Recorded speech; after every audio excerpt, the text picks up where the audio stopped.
প্ৰতিবাৰেই নিশা 12টা বজাত বিভিন্নজন আহে আৰু জন্মদিনৰ শুভেচ্ছা জনায়।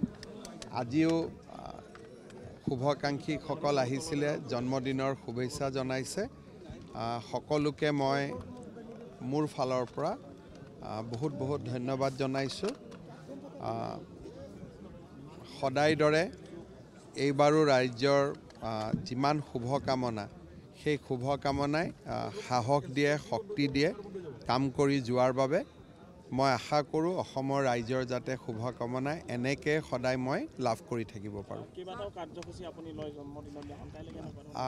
মোৰ তেনেকুৱা কাৰ্যসূচী নাই। কালি ৰাতিপুৱা আমি প্ৰাগজ্যোতিষপুৰ মেডিকেল কলেজৰ OPD সেৱা আৰম্ভ কৰিম। নগাঁৱৰ জাজি ভকত গাঁৱৰ দলংখনৰ আমাৰ শুভ উদ্বোধন হ'ব। কালিৰ পৰা মুখ্যমন্ত্ৰীৰ আত্মনিৰ্ভৰ অভিযানৰ আবেদন আৰম্ভ হ'ব। গুৱাহাটীৰ হৰিজন কলনীৰ শিশুসকলক শংকৰদেৱ কলাক্ষেত্ৰতো লগ পাম। এনেকৈ গতানুগতিক সদায় প্ৰতিদিনেই মোৰ 6টা 7টা কাৰ্যসূচী থাকে। কালিও থাকিব। জন্মদিন বুলি বিশেষ একো নাই। সদায় যেনেকৈ গুৱাহাটীত থাকিলে কাৰ্যসূচী হয় তেনেকৈ হ'ব।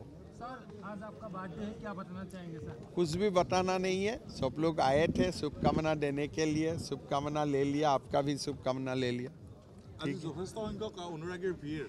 সদায় প্ৰত্যেক বছৰে আহে ইমানখিনি, বিশেষকৈ যিখিনি মানুহে মোৰ লগত বহু দিনৰ পৰা জড়িত হৈ আছে তেওঁলোক আহে। ধন্যবাদ জনাই। চাওক, সাধাৰণতে কি হয়, যিবিলাক মানুহৰ লগত ৰাজনীতি আৰম্ভ কৰিছিলোঁ তেওঁলোকৰ ল'ৰা ছোৱালীবিলাকো ডাঙৰ হ'ল। গতিকে বয়সৰ লগে লগে বেলেগ এটা প্ৰজন্মও আহে। গতিকে তেনেকৈ চলি থাকে আৰু।